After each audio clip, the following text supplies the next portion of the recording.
আপনারা যেটি জানেন যে আজকে ইফতারের কিছুক্ষণ পূর্বে একটি জামাতে ইসলামের একটি প্রোগ্রামে উপস্থিত ছিলেন নারায়ণগঞ্জ ৪ আসনের জাতীয় নাগরিক পার্টির যিনি সংসদ সদস্য আব্দুল্লাহ আলামিন। এই অনুষ্ঠানে তিনি প্রধান অতিথি ছিলেন এবং একই অনুষ্ঠানে বিকিমির যিনি সভাপতি মোহাম্মদ হাতেম বিশেষ অতিথি হিসেবে উপস্থিত ছিলেন এবং হাতেমের বিরুদ্ধে অভিযোগ রয়েছে যে বিগত যে আওয়ামী লীগ সরকার গণ অভ্যুত্থানের মুখে যে আওয়ামী লীগ সরকার সহযোগিতা ছিল এবং একাধিকবার কিন্তু ফ্যাসিস্টের দোসর হিসেবে তাকে কিন্তু নানানভাবে চিহ্নিত করা হয়েছিল এবং আজকেও সেই প্রোগ্রামে এমপি আব্দুল্লাহ আলামিন তিনি কিন্তু ওই প্রোগ্রামে হাতেমকে ফ্যাসিস্টের দোসর বলে কিন্তু তিনি বলছিলেন যে এই অনুষ্ঠানে তিনি কিন্তু উপস্থিত হয়েছেন কেবলমাত্র একটি সৌহার্দ্য দেখাতে, কিন্তু এখানে ফ্যাসিস্টের সহযোগী যিনি উপস্থিত আছেন সেজন্য তিনি এখানে এই প্রোগ্রামে থাকবেন না। এই কথাগুলো বলার পরেই কিন্তু সেখানে হাতেমের যারা অনুসারী ব্যবসায়ীরা ছিলেন, শ্রমিকরা ছিলেন, সেখানে হট্টগোল শুরু করেন এবং আব্দুল্লাহ আলামিন যিনি এনসিপির সংসদ সদস্য তাকে কিন্তু এখানে অবরুদ্ধ করে রাখা হয়েছিল, রেস্কিউ করে আনা হয়। এই মুহূর্তে আমরা নারায়ণগঞ্জ শহরের যে চাষারা, সেই চাষারায় যে জাতীয় নাগরিক পার্টির অফিস রয়েছে সেখানে আছে। আমরা একটু সরাসরি কথা বলবো এনসিপির সংসদ সদস্য আব্দুল্লাহ আলামিনের সাথে। একটু কি বলবেন যে আসলে ঘটনাটা কি ঘটেছিল? আপনি যেটা বলতেছিলেন যে আসলে অভিযোগ আছে, অভিযোগ না প্রমাণিত। হাতেম সাহেব 3 আগস্ট শেখ হাসিনার উপস্থিতিতে জুলাইয়ের তাণ্ডব এবং গোয়েন্দা সংস্থার ভূমিকা নিয়ে প্রশ্ন তুলেছেন যে গোয়েন্দা সংস্থা কি করে। তো এরপরে উনি নানাভাবে এই জিনিসটা ব্যাখ্যা করার চেষ্টা করেছেন 5 আগস্টের পরে। আমরা বলেছি যদি এইরকম হয়ে থাকে যে প্রেশার ক্রিয়েট করে ওনারা এই বক্তব্য দেওয়ানো হয়েছিল, তাহলে উনি স্পষ্ট করে বলুক যে আমি এটা বলতে চাই না, প্রেশার ক্রিয়েট করে আমার বলানো হয়েছে। কিন্তু ওই বক্তব্য বলার পরে একটা মানুষের সাথে তো আমরা যারা গণ অভ্যুত্থান থেকে উঠে এসেছি আমরা স্টেজ শেয়ার করতে পারি না। আমরা তার এই ফ্যাসিস্টের দোষরই মনে করি। ওসমান পরিবার, সেলিম ওসমান যখন বিকেএমএ এর প্রেসিডেন্ট ছিলেন উনি নির্বাহী প্রেসিডেন্ট ছিলেন দীর্ঘ সময়, তো আমরা তাকে দোষরই মনে করি। উনি যদি তার অবস্থান ক্লিয়ার না করেন, দোষর না মনে করার কোনো কারণ আমাদের কাছে নাই।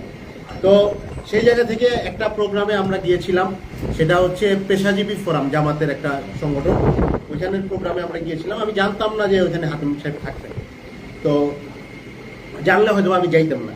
কিন্তু আমি গিয়ে আমি দেখেছি যে মঞ্চে উনি আছেন। তখন জামাত ইসলামীর এবং মঞ্চে থাকার নেতারা আমাকে অনুরোধ করেছেন মঞ্চে যাওয়ার জন্য। আমি বলেছি যে না, আমি এই অবস্থায় মঞ্চে যাইতে পারবো।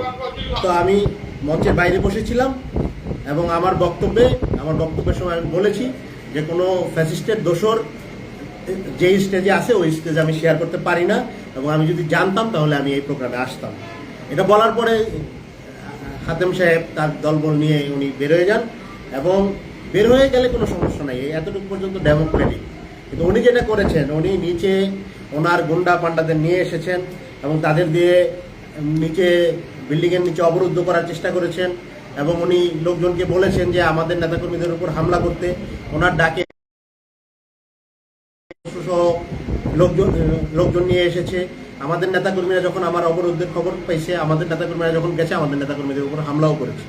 এবং আমরা তখন প্রশাসনকে বলেছি আমাদের নেতাকর্মীরা কোনো ধরনের বিশৃঙ্খলা করবে না, কিন্তু যে কোনো ধরনের শান্তি শৃঙ্খলা দায়িত্ব প্রশাসনের নিতে হবে। আদারওয়াইজ আমরা আমাদের মতো করে বের হব। তখন যদি কোনো বিশৃঙ্খলা ঘটে এটার দায়িত্ব প্রশাসনের নিতে হবে। তখন প্রশাসনের পক্ষ থেকে আমরা যথেষ্ট সহযোগিতা পেয়েছি। প্রশাসনের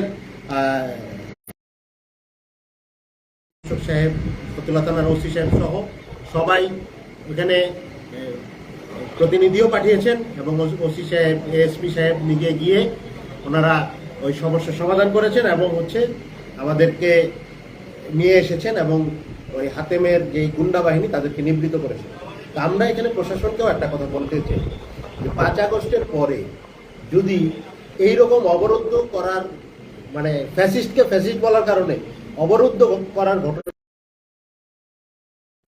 তাদের ব্যাপারে অ্যাকশন নিতে হবে প্রশাসনের।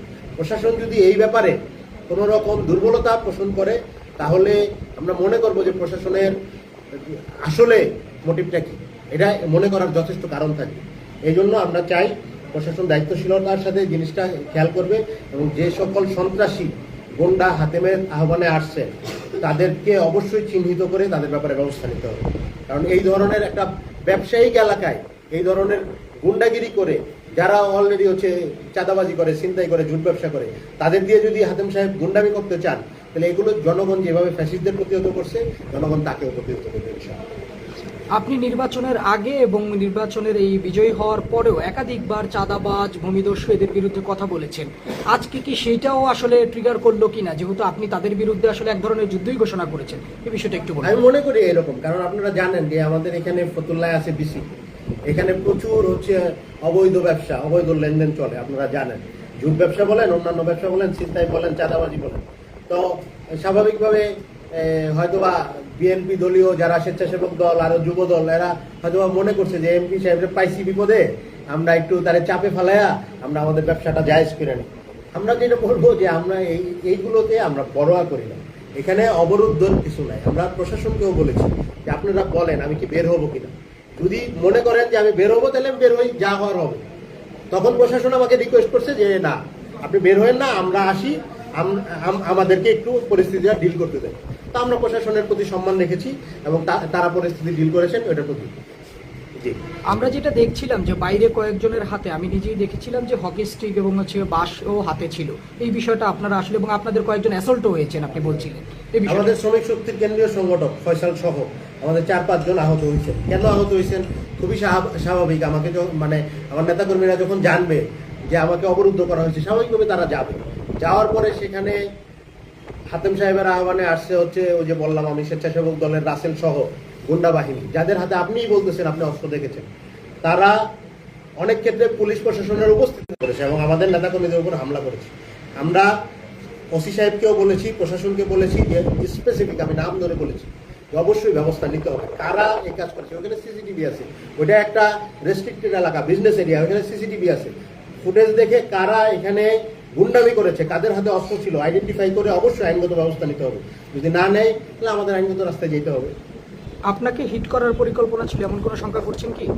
না, আমি ব্যক্তিগত হিট বা হিট না করার বিষয় নিয়ে আমি কখনোই বদার ছিলাম না, আপনি জানেন। আমরা সবসময় বলেছি গণ অভ্যুত্থানের পক্ষের যারা শক্তি, তারা যদি সৎ পথে থাকে, সঠিক কথা বলে, তাদের কারো গায়ে আঘাত মানে আমার গায়ে আঘাত, এটা আমি হইতে দিব না ইনশাআল্লাহ। মাননীয় সংসদ সদস্য মহোদয়, ওখানে একজন লোক বলছে যে আপনি ওখানে যাওয়ার পরপরই বলছেন যে এখানে ফ্যাসিস্টের একজন লোক আছে, সেজন্য আমি ইফতার পার্টিতে বসবো না। আসলে ঘটনাটা কি হয়েছিল এটা আমি বলে ফেলেছি, একটু আপনারা জানেন।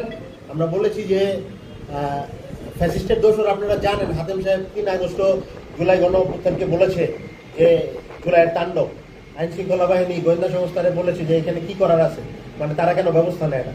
তো এই ধরনের ফ্যাসিস্টের দোষরদের সাথে আমি গণ অভ্যুত্থান থেকে উঠে আসা, আমি তরুণ প্রজন্মের প্রতিনিধি, আমি স্বাভাবিকভাবেই তাদের সাথে স্টেজ শেয়ার করতে পারি না।